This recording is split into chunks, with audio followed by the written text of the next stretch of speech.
All right, we'll say good morning. Let's begin. Beautiful daf ahead of us today. Today's daf is Sadik 95. We are picking up on Sadik Dalam days 94b, and we are picking up Amar Rav Huna 2, 4, 6 lines up from the bottom. Our shir this morning is dedicated by Mr. Isaac Samuel in memory of his beloved wife Esther Basar Bechil Meir HaKohen. Hope that on the merit of our Talmud Torah, her neshama will have an aliyah in the family and nechama. Our shir is also dedicated by Adam Yudit Benzev, who are dedicating the shiurim and the drushes this month in honor of their mishpacha and in honor of the kihila. So says the Gemara, Amar Rav Huna, Eser Masos Nasa Osa Rasha Ba'osa Hayom. So back to Sanhedrin. So Sanhedrin went ahead and traveled 10 journeys over the course of, or should I say, made 10 stops over the course of that day. Shnei Emar, because now the Gemara quotes the pasuk from Yeshaya. Ba'al ayas avar b'migron lemichmash yafkir kelov avru. Avru ma'abra, geva malo lanu charda harama giva shol nasa, sali kolich baskalim hakshivi laisha ania anasos. So what I say, the Gemara understands over here. There's one more. Nadra madvema yoshi hagavim heizu. Oda yom benov lamod, yet lamod yinofif yodo harabayis givas yusham. We're going to define each part of this pasuk. But the idea the Gemara takes from here is, ultimately, there are 10 stops that Sanhedrin made on this day. To which the Gemara says, what do you mean 10 stops? Hani tuva havyan. There is more than 10 stops mentioned in this pasuk. To which the Gemara says, Sali kolich basgalim navihu dika'amar le b'knesses Yisrael. So we'll say that last statement, ultimately again, Sali kolich basgalim, literally raise your voice, bat galim, the daughter of the waves, is a message that the Navi is saying to Klal Yisrael. Sali kolech bat galim bito shel Avram Yitzchak v'Yakov she'asu mitzvos kegali hayam. Well, this is actually quite beautiful that the Navi was saying, listen, you bat galim, daughter of the waves, is a reference to Klal Yisrael. Why is Klal Yisrael called bat galim, the daughter of the waves? So, daughter of the ones who did mitzvos in voluminous amount, like waves. They did waves and waves of mitzvos. Avram, Yitzchak, and Yaakov, who did waves, abundant amount of mitzvos. So the Gemara says, Hakshiva, Laisha me hailo tistafi, ele istifi minevuchanetza harasha, the mislik, the muscle ka'arye. So, and the Navi tells Klal Yisrael, do not be afraid of Sanhedrin, who is like the lion cub, but instead be afraid of Nebuchadnezzar, who is like the roaring lion. Shnei Emar, Ola Arye Misovcho. My, both say top of Tzadik Hamad Aleph, my Aniya Anasos. What does it mean? Literally, Aniya Anasos. Answer Anasos. So the Gemara says, Asid Yirmiyah ben Chilkiah, Asid Yirmiyah ben Chilkiah, Umisnavi Allah me Anasos. So we'll say Yirmiyah ben Chilkiah, who's the Navi Yirmiyah, is ultimately going to come along and prophesize from the city of Anatot. You can go to Anatot today. Anatot is right outside of Yerushalayim, right past Piskat Zev. It's actually, there's a beautiful place called Ein Prat, which is a beautiful natural spring in Eretz Yisrael. So right in the city of Anatot. That is where it's Moshav of Anatot. No, that's where the Navi Yirmiyahu prophesied. So Yirmiyahu prophesied from Anatot. T'chsiv Divrei Yirmiyahu ben Chilkiyahu min HaKohanim Asher b'Anasos Beretz Binyamin. So the Gemara says, Mi dami Hasam Ari Hacha Lion. How can you compare it? The one pasuk it says lion, and the other pasuk it says lion cub. Amar Rabbi Yochanan, Shisha Shemos Leishla. A lion is known by 6 different names. Elohim, these are the names. Ari, Kfir, Lavi, Layi, Shachal, Shachas. Ihachi, Basralu. If that's the case again, then ultimately again there are more than 10 locations mentioned in the pasuk. So there are more than 10 locations ultimately mentioned by the stops of Sanhedrin, to which the Gemara says, Avru ma'abra tartininu. There are less than 10, Avru ma'abra tartininu. To which the Gemara says, Avru ma'abra are actually 2 different places. Okay. My od hayom benov lamod. So we'll say, what does the pasuk mean when it says, Od hayom benov lamod? It is still day to stand in Nov, or it is still the day in which Nov stands. What does that refer to?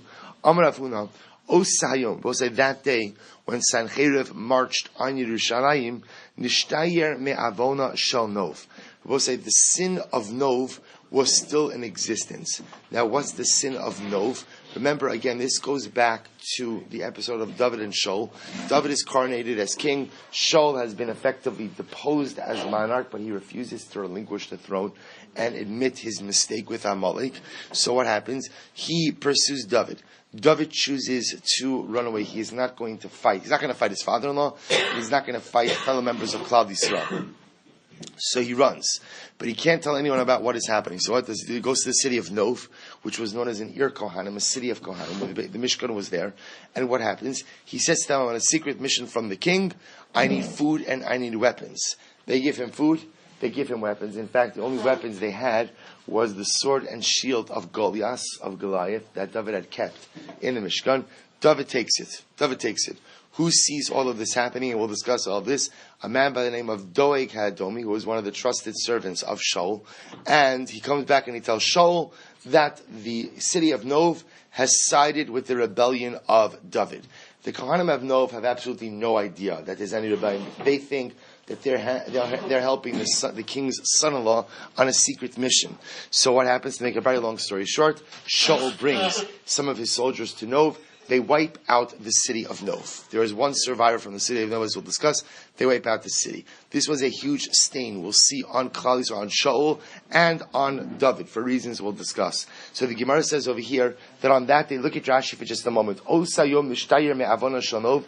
We'll say it's 4 lines down in the short lines of Rashi. Osayom mishtayir me'avona shel Nov. T'mipnei avon shayalem l'Yisrael al shenergo kohanei Nov. Because Klal Yisrael killed out the Kohanim of Nov, Kavak HaKadosh Baruch Hu ha'onesh ad oseh hayom. V'oseh hayom bilvad mishtayir mizman ha'onesh, v'ilo hayom milcham Yerushalayim ha'oseh hayom hayakovsha. Of course, it is amazing. So Yibon Shalom has a particular window in which he was going to exact retribution for Klal Yisrael for the massacre in Nov. The last day of that window was the day that Sanhedrin had marched on Yerushalayim.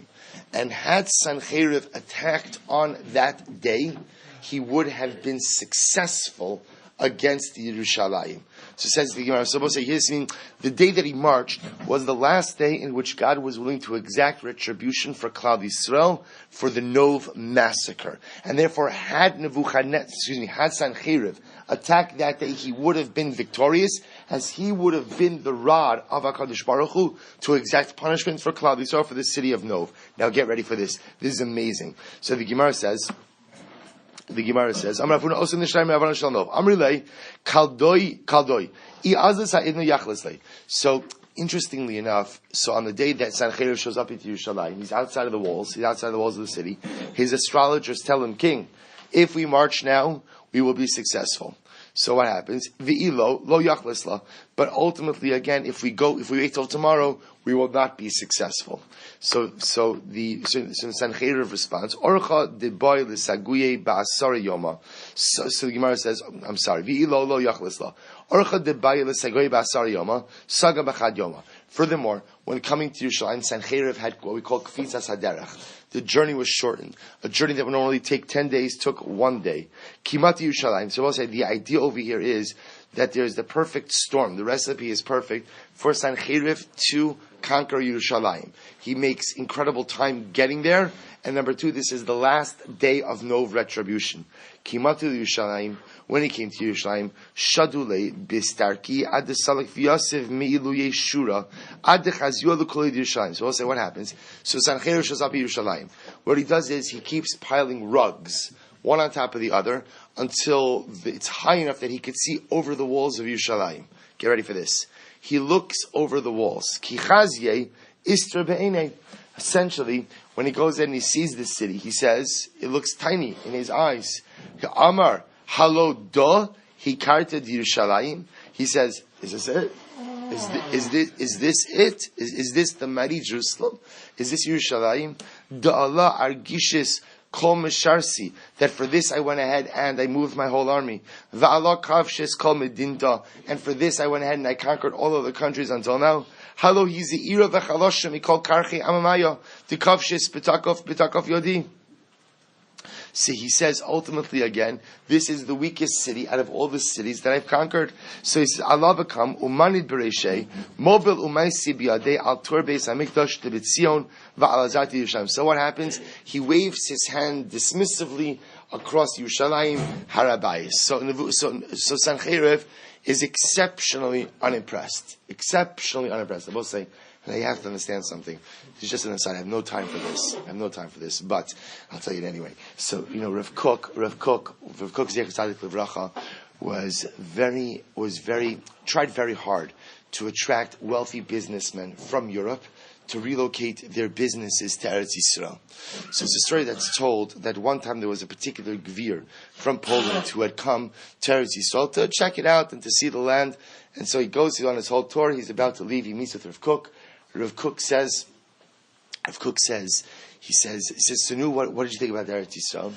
So the man says, can I be honest with the Rav? So, whenever somebody says, can I be honest with the Rav? You know what's coming. Can I be honest with the Rav? So he says, of course. He says, the truth is, it's not so beautiful. It's not so beautiful. There's garbage on the streets. There's this, there's that. There's not so beautiful. So Rav Kook says, you have to understand something. The ability to see beauty in Eretz Yisrael is directly proportional to the amount of personal spiritual beauty you possess. If you possess much spiritual beauty, you'll see the beauty in the land. If you don't possess spiritual beauty, you'll see garbage in the streets. And that is it's the nature of Eretz Yisrael. You have to see Eretz Yisrael with Kedusha Dika eyes. If you don't see Eretz Yisrael with Kedusha Dika eyes, is it the most beautiful land? Maybe it is, maybe it's not. But when you see Eretz Yisrael with not your eyes but with your neshama, there's nothing more magnificent than it in the entire universe. So Nebuchadnezzar sees it. Sanhedrin sees it. But he sees it, with Gentile eyes. He sees it with Gentile eyes. So Gentile eyes see it, and Gentile eyes say, that's it? And the guy, poor guy, he's waging this whole campaign. His soldiers have been on the road for who knows how long. And this is it. There's like one shawarma store, this is the whole thing. So he says, there's a huge, by the way, couple this with the fact that he was also a ridiculous Baal Gaiva. He was ridiculously arrogant. So he says, this is ridiculous. This is what I marched for. So he goes on, it says the following. Amri, nishte beyada ha'ivna. So both say, you have to understand something. So everyone knows, if there's klal gadol in life, where there is great arrogance, there is great downfall. So you see the soldiers begin to say, oh, this is not going to end well. The astrologers are saying, go now. Sanhedrin is saying, this is nothing. This is a cake. It's easy, right? Piece of cake. So the soldiers say, king, let's go now. We're ready. Let's go today. Amar lahum, tamisu, tamisu. So you know what? I'm a bit tired today. We'll go tomorrow. L'machar I see li kol chad v'chaminaychu gumag. Gumag haribinei. Tomorrow, each of you will bring me a piece of the wall. So incredible gaiva. And I will say, understand, here's the downfall. Right? What's the downfall? The downfall is that day was his window. That day was his window. That day was the last day for the retribution for the city of Nov. That day was his window. Had he marched, he would have been the conqueror of Yerushalayim. But as most things in life, gaiva gets in the way. Miyad. So let's remember again. So what happens? He says, you know what? Let's rest tonight. We'll relax tonight, tomorrow. What happens that night? We already learned yesterday. That night is when the Malach comes along and kills 185,000 sleeping soldiers. Miyad. That night they're all sleeping comfortably, confident of their victory the next day. The Malach comes out and kills 185,000. They wake up in the morning, and there were a few survivors, as we'll discuss, and they find 185,000 corpses. Papa says, this gives us a very important lesson. Basdina, Batal Dina, which I will say literally means, if you look at Rashi, it's towards the end of the short lines. Basdina, Batal Dina, Kevan Shalon Dina, Batal Hariv. Sometimes when you don't pass judgment, the fight goes away. So, which is another way of saying that I will say, when you procrastinate, you lose your window of opportunity. When you procrastinate, you lose your window of opportunity. Opportunity waits for no man, even for Sanhedrin. He missed his opportunity. Again, we're not crying over that. But at the end of the day, it's dramatic how the Ribbon Shalom gives him Kfitzas Haderach, the Ribbon Shalom gives him the opportunity to conquer Yerushalayim, and he squanders it. Because again, it's because of gaiva. But the message is procrastination leads to loss of opportunity. The Yishpi Benov, I will say, get ready for this. This is an amazing Maisa. The Yishpi Benov, Asher Biolidi Harpa, I will say now, The Navi over here, this is in Shmuel Beis, speaks about a man of Yishbi in Nov, who was of the descendants of Arpa. Harpa is Arpa. We're going to see in just a moment the sister of Rus. Umishkal kino shlosh meos, Mishkal nechoshes, v'hu chagor chadasha, vayamar lahako, says David. So it says we're going to see Yishbi was the brother of Goliath, the brother of Goliath. After David kills Goliath, so Yishbi has, what do they call it, like a blood feud? Is that the right? Blood feud with David. And again, he's a big man himself, newest armor, stark spear, everything. And he says he's going to kill David. So the Gemara says, "My v'yishbi benov." What does that mean? V'yishbi benov. So the Gemara says, "Amar Rav Yehuda, Amar Rav Ish sheba al iskei nov." But say, get ready for this Gemara. Rav Ashi said he was a man who came to David HaMelech because of the episode in Nov. Now, what does David HaMelech have to do with Nov? Get ready for this. Amar HaKadosh Baruch Hu David.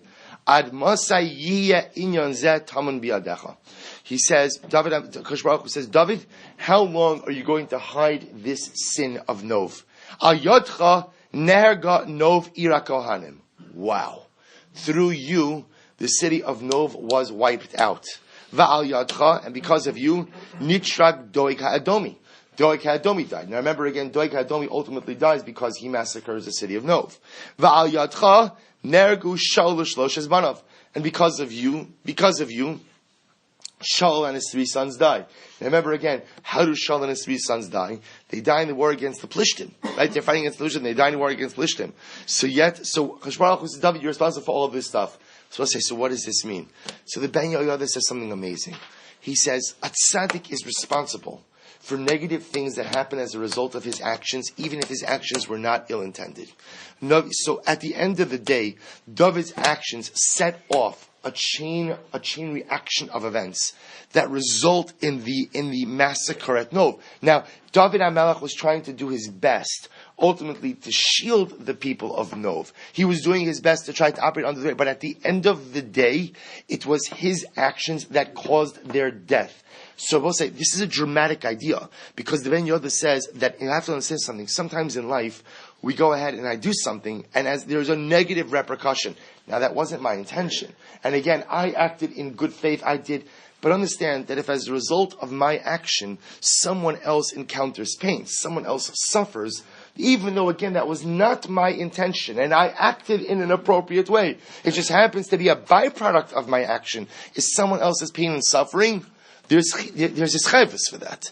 There's responsibility for that. Now obviously, by the tzaddik, that's amplified tenfold. So the Ribono Shel Olam says, David, your actions set off a chain reaction of different events that ultimately result in the massacre of Nov, the death of Doeg, and ultimately the death of Shaul and his sons. Remember again, the Klal Yisrael loses the war against the Plishtim. There's not enough time for all of this, but Klal Yisrael loses the war against the Plishtim. Why? Why did Klal Yisrael lose the war against the Plishtim?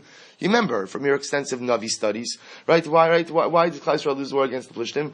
Because Shaul diverted all of the resources of Klal Yisrael to pursuing David, because he was reckless and irresponsible with his military resources. They're chasing David. Shaul gets word that the Plishtim have invaded. He thinks twice: should I continue to pursue David or should I go after the Plishtim? That's how so messed up everything is. Says that David HaMelech's fault? No, it's not David HaMelech's fault, but the tzaddik has responsibility for even the unintended repercussions of his actions. So we'll say dramatic idea. So the Gemara goes weiter. The Gemara says, so God says, David, you have all this responsibility. Here's the choice. Ritzoncha yikalu zarecha otim sarbi adoyev. David, here's the choice. So also listen to this. Listen to this choice. I could either wipe out all of your descendants, or you could suffer. Which one is it? Are your children going to suffer, or ultimately again, are you going to suffer? Which one is it? So the Gemara says, Mutav emsor biyad oyev v'lo yikala zari. So David HaMelech says, I would rather suffer than chas v'shalom have my descendants wiped out. We'll say, get ready for this. Yom Echad, one day, nafak liskar bazoi. So one day David HaMelech went out hunting. We'll say again. So he went. Rashi says, Sachar bizoi loshon parsi krita kaf. So fine. He went out to hunt, and again hunting for food, not hunting for sport. Asa satan ve'idmi leketavya. So what happened? So the satan came along and appeared to David HaMelech as a deer. Pasak begira for the mache. So what happens? David HaMelech shot an arrow, but he missed the deer. So the Gemara says, Mash v'lo mati mashche ad amtia le'eretz plishtim. So we'll say, so what happens? David HaMelech goes running after the deer, and without realizing it, he wanders into Philistine territory. So David HaMelech wanders into Philistine territory all by himself, without an army, and Bipashtos not really armed enough. So, and who does he happen to run into? So what happens? Kidechazye Yishbi Binov. Oh, who does he run into? Yishbi. Yishbi, Goliath's brother, is the first guy he happens to run into in Philistine territory. Amar. So Yishbi sees him, and he says, Hainu hai dekatle legoliath achi. This is the guy who killed Goliath, my brother. What does he do? Kafse, he grabs David, ties him up. Oh, it's interesting thing that he did. Osve vishaje tuse bebadja. He ties David up, and he puts him in between the two stones of an olive press. Well, what does he plan to do? Now, he's going to sit on him. Yishbi's a big guy. He's going to sit on the olive press, and essentially he's going to crush David HaMelech. Is avidle nisa, makale ara mituse. So a miracle occurred, and what happened? The ground underneath the bottom stone of the press became soft. So when Yishbi sat, the press sunk instead of crushing David HaMelech. So the Gemara says, Hainu dichsiv tarchiv tzadi tachtoi v'lo madu karsuloi. Hahu Yoma. So we'll say, now David HaMelech. So either way, so Yishbi realizes, okay, he leaves him for later, but he's tied up in between the press. Hahu Yoma apanya dimale shab salva. So we'll say that day was Erev Shabbos. Avishai ben Sruya. So we'll say David HaMelech, one of his generals, a man by the name of Avishai ben Sruya, so was going ahead and washing his hair. So just parenthetically, the Gemara says he used Dalid Garbi Demaya, 4 barrels of water. Okay? Chazinu kasme dama. He saw drops of blood in the water.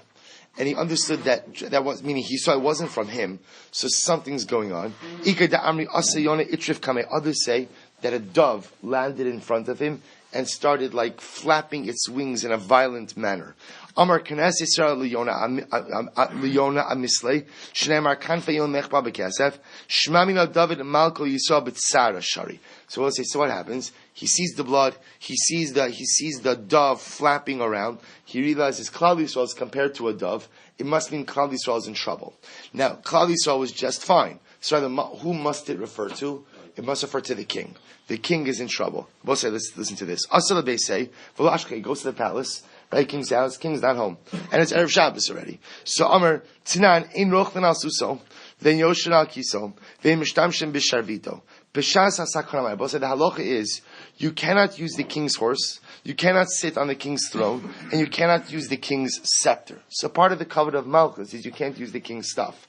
B'shas sakramai. What about when the king is in danger? If the king is in danger, so what Avishai ben Sruya is, the king had the fastest horse, was the fastest mule. So can I ride the king's horse or not? That was the shaila. So we'll say what happens. Asa shal be midrasha. He goes to ask a shaila in the base medrash. Amrulei b'shas sakana shapir dami. Ultimately, again, in time of sakana, yes, you can go. You could use it. So we'll say, first of all, it's an amazing, amazing idea. A Jew always has to know what the halacha is. Always has to know what the halacha is. You have to ask the shayla. Aisha sakana this. Of course, there are times where active pikuach nefashos, we act first and we ask later. But everything in our lives is governed by halacha. Everything in our lives is governed by Torah. So a person, before they make a dramatic decision in life, has to ask themselves, not what do I want to do? What does the Torah HaKadosh say about this? What's the Ratzon HaBorei in this? So sure enough, he gets the psak, he gets on Rachbi Lepardei. Good morning, Mr. Schoenfeld. He goes ahead and he jumps on the mule. Kam va'azil kaf tzali. So listen to this.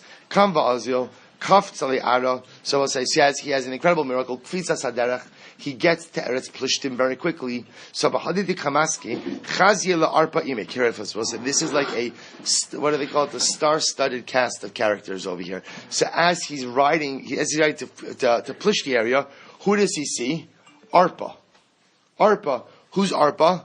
Arpa was the mother of, now whether this means actual, he sees Arpa. She must have been a very old lady by now. She's right, Arpa, who was the mother of Goliath and the mother of Yishpi. So what happens? So Chazi Arpa Ime Davanavla. She was spinning while she was weaving. So what happens? Ki Chazise Pasakti la pilcha shadarti luya suffer la miktale. So what happens? As Arpa sees Avisha ben Suriya, so Arpa must have known that Yishpi had captured David. Arpa now sees Avishai ben Surya running, Taras Plishtim. She realizes he's on a rescue mission. She takes her spindle and she throws it at Avishai in an effort to kill him. So she misses him. After she misses him, she pretends like she had no ill will. Amrale, Alam, Aisili Palach. She says, excuse me, young man, I dropped my spindle. Would you mind getting it for me? So what happens? So he sure does. Paski bereish mocha v'katle. He brings it back to her, throws it at her head, and kills her. Fine, Arpa's out. So says the Gemara, Kad chazye yishpi benov. So the Gemara goes like this. So we'll say what happens. So now David HaMelech shows up ultimately again. Now we'll say, remember, now we understand also the pasuk calls him Yishpi Benov because this is part of David HaMelech's punishment for that which occurred in Nov. So the Gemara says what happens. He's Yishpi Benov. Amar Hashta Havu Beit Train Vikatlinli. So what happens? Now Yishpi realizes when he sees Avishai coming that he's going to be outnumbered. David and Yishpi together is a bit too much to handle. So what happens? He goes there, he says, now I'm going to be outnumbered. So what does he do? So get ready for this. So paskin la David le'ilei, virat l'rumche. So amar nepo alei v'niktos. He wants to kind of get out of here now. So what does he do? He throws David HaMelech up in the air, which was an incredible display of strength, puts his spear down in the ground, obviously with the tip facing up, and figured David HaMelech is just going to land on the spear and we're done. So what happens? Who shows up just in time? Amar Avishai, Shem. Avishai comes right as David HaMelech is midair. He said the Shema for Shem Hashem. Okmei LaDavid ben Shemaya la'ara. So ultimately again, he says the Shema Mefurash and suspends David HaMelech midair. Suspends David HaMelech midair. So we'll say, get ready for this. Get ready for this. Says the Gemara. So v'neima le'ihu. Why didn't David just say the Shema Mefurash? David HaMelech also knew the sacred name of God. So again, why didn't David say the name in order to suspend himself? To which the Gemara will say, profound yesod. Ein chavosh motzi asma beis hasurin. Because the incarcerated individual cannot extricate himself from his jail. We'll say an incredibly important yesod, which again, generally we take to mean that sometimes, again, we spoke about this on Shabbos, sometimes when you are in the situation, you can't see the trees from the forest. We spoke about this in the Mishnah of Aselecha Rav, how again, Rav doesn't have to mean a Rebbe or a Rebbe, right? Rav could just mean someone whose advice you rely on. Someone who could see your life and see you outside of you. David HaMelech is in the thick of this. He cannot think clearly. He cannot act clearly. And therefore, even though he knows the same Shema Mefurash, Avishai utters it. So let's get ready for this. Amrlei, my ba'asacha. So the first thing Avishai says to David is, what are you doing here? Right? I mean, what are you doing here? Amrlei, hachi amrlei kutshabrichu v'achi hajlei. So he tells, see, what David HaMelech, so you would have thought David HaMelech was going to say, listen, I was chasing the deer and I just ended up here. Obviously David HaMelech realized that this was Hashgacha Pratis, so he tells Avishai the whole story. What's the whole story? The whole story is God told me I'm going to be punished. He asked me, do I want to get the punishment to my kids? So I said, I'd rather get the punishment than have my kids wiped out. Amrlei apoch tzelusech. So Avishai says to David, change around your tefillah. Ask HaKadosh Baruch Hu to punish your children and not you. So listen to this. He says, Bar berech Lisbon va'at lo titzdar. So as people say, better for my grandson to sell wax, but I should not suffer. So we'll say, so what does that mean? It's a natural rachmanis on parents to have rachmanis on their children. So what's the pshat? We'll say, so think the pshat is like this. What Avishai ben Tzruya says is, listen, all you can plan for is the present. Right now, HaKadosh Baruch Hu is giving you the opportunity for sheket, shalom, and shalva in your present, so take it. A lot could change between now and the future. You have plenty of time. Even HaKadosh Baruch Hu says he's going to visit this punishment upon your children. You have plenty of time to script and to write your future. If HaKadosh Baruch Hu is giving you the opportunity for tranquility now, you grab it. You take it. Use it to change your circumstances going forward. So swap your tefillah around. Switch it around. Amarlei, said Gemara Yochi, Saya Bahadan. So we'll say ultimately, David says, I'll daven, but Avishai, can you help me daven? And this is what the pasuk says, that Avishai and Sriya helped them. Amar Yehuda, Amarav, Sha'azru b'tefillah. Avishai davened together with David to have the gzera reversed. Amar Avishai, I'm sorry. Amar Avishai, va'ach say, have a karadif basrayu. So both say, so what happens? So Avishai and David now run away. So Yishbi is running after them. Kimata Kubi, when they come to the city of Kubi, Amar Kumbe, they had a thought for a second, let's just turn around and fight. Kimata Amar betray Gurion Katula Aryeh. So they said, then they had a second thought, they kept running, and then when they got to Beitrei, they said, you know what, 2 lion cubs cannot defeat the mighty lion. In other words, even though they were 2, and Yishbi was 1, Yishbi was much stronger than them. So the Gemara says, Amrle, Zil, so what happens? They both say, so then they realized, however, at some point in time, they couldn't keep running from him. So listen to the plan they did. Amrle, so they turned around and they said to him, Zil ishtachach la'arpa imech bikivra. Why don't you go visit the grave of Arpa, your mother? Now what they just told him was what? Right? We killed your mother. We killed your mother. So listen to this. Ki adkira le shmei di'ime, kachash chele v'katle. When they mentioned the name of his mother and the fact that she was dead, it weakened his strength, and they were able to overtake him. Isn't that amazing? You know, sometimes, even the hardest of people, right? Even the hardest of people, everybody has a soft spot for something. So for Yishbi, he was a mama's boy. You know, he might have been a big warrior, but he was a mama's boy. When he heard that his mother Nebuch was killed, it hurt him. It hurt him, and at the end of the day, weakened him. They were able to overtake him, and they killed him. So listen to this. This is the meaning of the pasuk. As nishpu'u anshe David lemor lo teitzi od yitanu lemilchama v'lo sichbes ner Yisrael. So listen to this. So they said to David, after this event, they swore. The men of David said, you are not going out anymore. You're not going to battle anymore. V'lo sichbes ner Yisrael. And ultimately, again, the light of Israel should not be extinguished. So we'll say after this episode, essentially what they did is, the king of Israel is grounded. The king of Israel is grounded. His soldiers say to him, you're not going hunting anymore, you're not going to war anymore. You know, Ribono Shel Olam saved us all this time, but you're not traveling without a detail anymore. So they thought, Tanabanan. We'll say, amazing Maisa. Amazing Maisa. We'll say, you know, it's worth a 7.5-year learning commitment just to go ahead and see a dramatic Maisa like that. Because A, the story is overwhelming, and because so many incredible lessons just from one little story. Shlosha kaftzala hamaderach. There are 3 people, I will say, who had the miracle of kfitzas haderach, who had the miracle of having a long journey shortened. Who were they? Eliezer Eved Avraham, V'Yaakov Avinu, V'Avishai ben Tzruya. So Avishai ben Tzruya had the Amar. So we'll say Avishai ben Tzruya we just spoke about. Eliezer Eved Avram, Eliezer the son of Avram Dichsiv, V'Avo Hayom El Ha'ayin.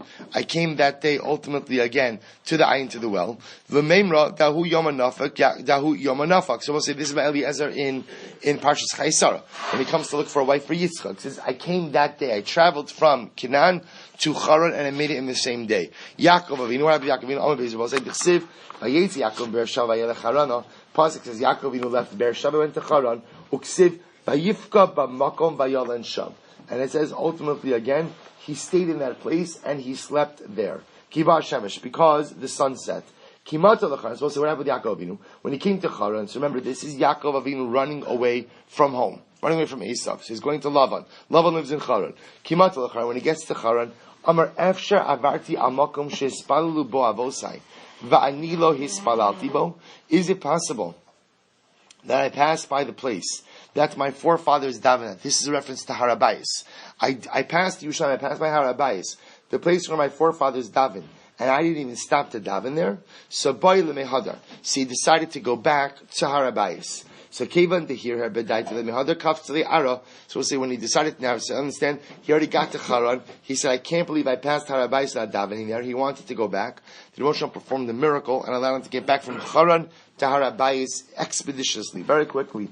So what happens? Miyad vayifka b'makom davar acher ein pigia el tefila. But the other passage is vayifka b'makom. Pigia means prayer. Shneimar va'ato al titzpalo ba'adam azeh va'atisa ba'adam rino tefila al tifka bi vayolan sham kiba Hashem. And she slept there because the sun set.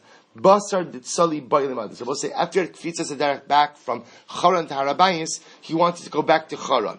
Amar HaKadosh Baruch Hu, Tzadik said, Ba lebayis Maloni, he parted Belalina. So we'll say, the Rosh Hashanah says, could it be that the Tzadik came to my home, came to my inn, so to speak? The Harabayis is the Ribbon Shalom's home. Could it be that the Tzadik came to my home, and I'm not going to have him sleep over? Miyad ba Shemesh. Miraculously, the sun set. So we'll say, as later on the pasuk says, after the fight with the Malach of Esav, the pasuk says that the sun rose. The sun rose for him. Did it only rise for him? It rose for everyone. Ultimately, again, the same sun that had set earlier for him. We'll say that's a reference to when Yaakov went back to Harabayis. Chosh Baruch Hu caused the sun to set early, so that he would be forced to sleep at Harabayis. Also, after the episode with the Malach of Esav, rose early for him. Yaakov Avinu has two miracles with the sun. One time it set early for him in order to get him to sleep on Harabayis. The second time it rose early for him in order to heal him in the aftermath of the struggle with the Malach of Esav. Uminalam de kalazei de David. So we'll say, so now let's go back for just a second. So David HaMelech reversed his bakasha. At first he said, God, I'm willing to suffer, leave my kids alone. Then he reversed it and he said, visit the punishment upon my children, but let me not suffer. So where do we see that David HaMelech's children indeed did suffer? So the Gemara says, Dechsev va'atalya im achazyo rasa kimes bina. So we'll say Atalia, who was a crazy, maniacal woman. She was a mother who went crazy with grief. Her son Achazio was killed. So kimes bina v'talkam v'tova eskol zera hamamlacha. So she decided she wanted to be queen, and she wiped out all of the other male heirs to the throne. Vaha ishtayer leYoash. But one second, it's not Shabbos. So the Gemara understands she wiped out pretty much the remaining members of the Davidic, the Davidic family. So that was the punishment of David HaMelech. His children were wiped out. But it's not true. His children weren't wiped out. The Davidic line lived on because there was Yoash. Hasamnam ishtayer evyasar. It's okay because from the city of Nov there was also one survivor, a Kohen by the name of Evyasar. Dechsev vayimolit ben echol Achimelech ben Achituv ushmo Evyasar. So fine, so we'll say just like there was one survivor from Nov, there was one survivor ultimately from the family of David HaMelech as well. Amar Rav Yehuda, Amar Rav, Amalo Nishtayer Evyasar Achimelech ben Achituv lo Nishtayim Lizaro shel David Saru Palit. And therefore again the Gemara says, were it not that there were one survivor from Nov, right? Evyasar, David HaMelech's entire family would have been wiped out as well. Amar Rav Yehuda, Amar Rav, Ba'aleim Sancheriv. We'll say back to Sancheriv. Get ready for this. Ba'aleim Sancheriv harasha ba'arba v'chamisha elef ish. B'nei malachim, Yoshi b'kron shel zav. So we'll say now the Gemara describes Sancheriv's army with which he marched on Yerushalayim. So he comes with 45,000 officers who were sitting in golden chariots. V'man, Shaglonos Vizonos. Now, the officers brought with them their princesses and their harlots. We'll say, now, what does that mean? You don't bring princesses and harlots to the battlefield. They were so confident about their ability to be victorious over Yerushalayim that they brought their women with them. Right? No one ever brings their women to the battlefield, but yet they were so confident. They brought their women with them. And again, they had another 80,000 strong soldiers wearing coats of iron. And they had another 60,000 infantrymen.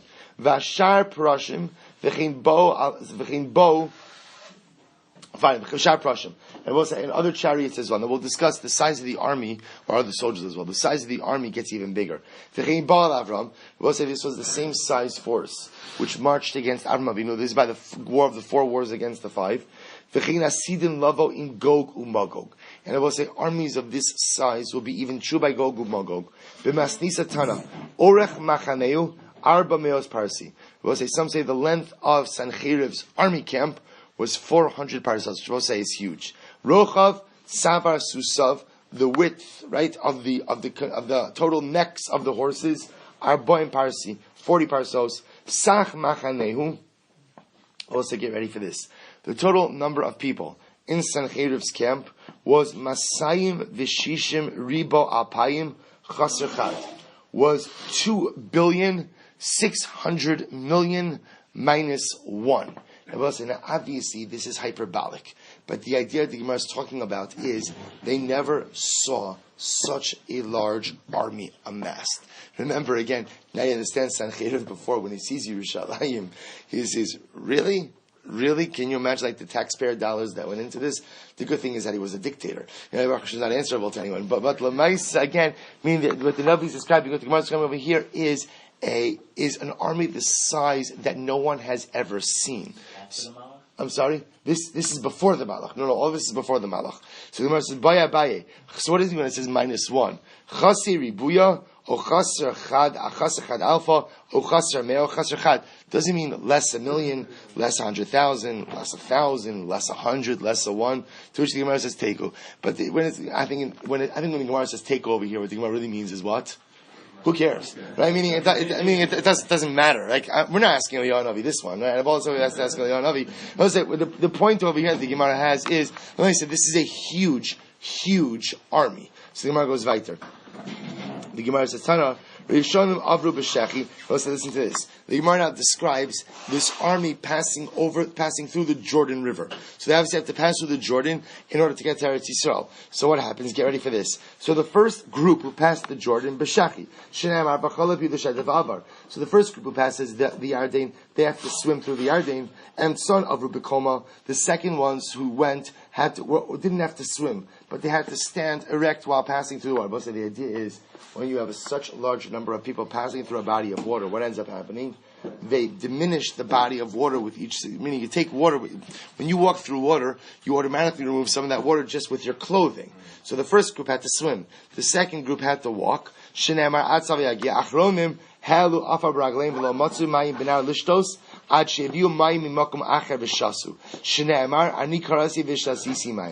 say listen to this. The third group who came, they were kicking up dust with their feet, which also means that what? By the time the third wave passed through, there was no water left in the Jordan River.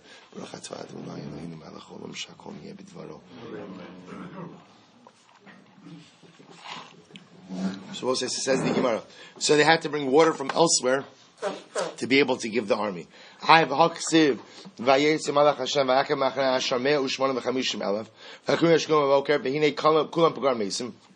Suppose here's the problem. What does that mean? The pasuk told us, you're telling me about a 2,600,000,000 person army. The Navi says that the Malach wiped out 185,000 soldiers. And that was the size of the camp. So which one is it? To which one Rabbi Avo says, Halalu Roshe Gayasosheim. Those 185,000, those were the commanding officers. So what the Malach did was, the Malach wiped out the leadership of the army. Once you wipe out the leadership of the army, then what? Everyone else is going home. That's why the pasuk of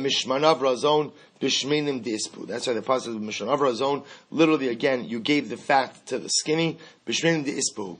In the fat ones is a reference to the officers who were the commanders. Amravina, de'kenami dichsev, vayishlach Hashem malach vayikached kol gibor chayo, v'noged v'sara machana.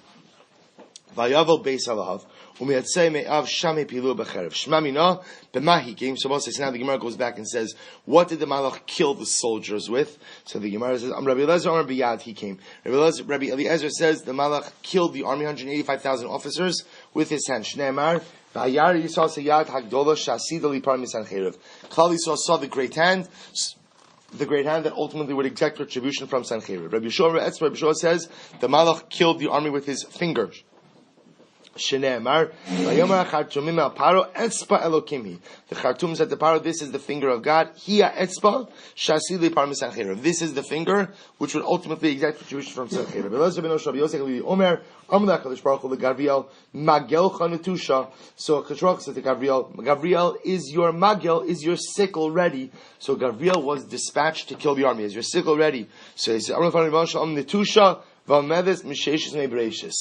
Gavriel says, essentially, I was born ready, right? I was ready. My sickle's been ready since the 6 days of creation.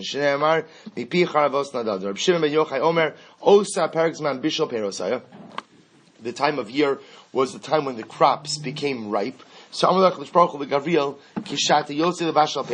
so Gavriel apparently is the malach who's in charge of agriculture as well. When you go out to check on the fruit, haskek lahem, take your sickle and take care of them as well. Shneemar, mide avru yikach itchem ki baboker yavru bayom balayla vayirak zoh hevin shmua. Amar Papa, henu darmin. This is what people say. Agav orachech lebal devavcha ishtama.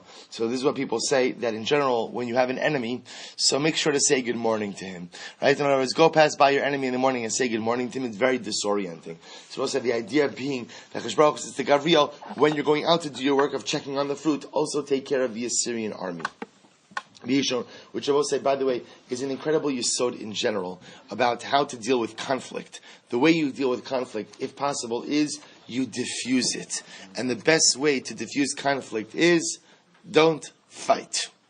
Don't fight. You have an enemy, you say good morning. You say shalom aleichem. You say how are you? I'm not entering into conflict with you. I'm choosing not to fight with you. And it's disorienting for the other individual, especially if they're mamish roaring for a fight. Others say that Gavriel breathed into the nose of the soldiers, and that's how they were killed. Others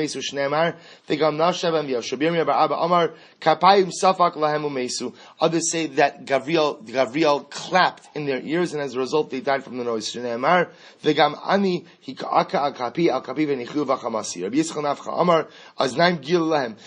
Yitzchak said he allowed them to hear. What did he allow them to hear? They heard the song of the angels of the Chayos, and as a result they died. Both say, how many soldiers were left? So at the end of the day, so the Malach wipes out the majority of the army. How many soldiers leave behind? Rav Amar Asara. Rav says 10 soldiers. Shneemar Ushar eitz yaru misparyu v'nar yichtivim kamanar yachal lichtov asara. Fine. We don't have time for the judge, but that's the pasuk. Shmuel Amar Tisha. Shmuel says 9. Where do we get 9 from? V'nishar ba'ololos kinokev zayis shnayim shlosha gargarim berosh amir arba v'chamisha b'sifei. So in fact, this is arba v'chamisha. 4 and 5 is 9. That's many soldiers left. Rabbi Yushav and Levi Omer Arba Esrei 14. Shneimar Shnayim Shlosha Arba v'Chamisha. We'll say if you add up all the numbers mentioned in the pasuk, it comes to 14. Rabbi Yochanan Amar Chamisha. Rabbi Yochanan says 5. Who are the 5? Rabbi say Sanhedrin was spared. Shnei Banav, his 2 sons, were spared. Nebuchadnezzar uNevudzar. Rabbi say, can you imagine this? These are the 5 people who are spared. Sanhedrin, his 2 sons, Nebuchadnezzar and Nevudzaran. Nevudzaran. So the Gemara will say not. Vudzaran Gemara. So say, how do we know these are the 5? So we have a tradition. Vudzaran is a Gemara. Both say Gemara means a tradition. We have a Masorah that Vudzaran was spared. Nebuchadnezzar dechsev Berava Derevi Dama Lebara Lehin. So both say, because remember we quoted this pasuk before. After Hanani, Mishael, and Azariah thrown into the Kivshan, so Nebuchadnezzar says, I see 4 people, and one of them looks like an angel. How does Nebuchadnezzar know what an angel looks like? Vilav dechazye minahavayada. If he did not, how does he know what an angel looks like, Rabosai? Because Nebuchadnezzar saw the angel that night when everyone else was wiped out, and he was spared. Sanhedrin Shnei Banav, Sanhedrin and his 2 sons, Dechsev, Vayhu Mishtachava Beis Nisroch Elohav Va'adar Melech V'Shar Atzar Benav Hikol Becherev. So we'll say ultimately again, because we see Sanhedrin and his 2 sons, so we see that Sanhedrin and his 2 sons are alive later on, because ultimately again his 2 sons kill him. So we'll say, so the fact that his 2 sons assassinate him, which takes place after this event, tells us that Sanhedrin and his 2 sons were spared from the wipeout of the entire Assyrian army. All right, so we'll stop over here. Apologies, that last part was a little bit faster, so we'll pick up here tomorrow.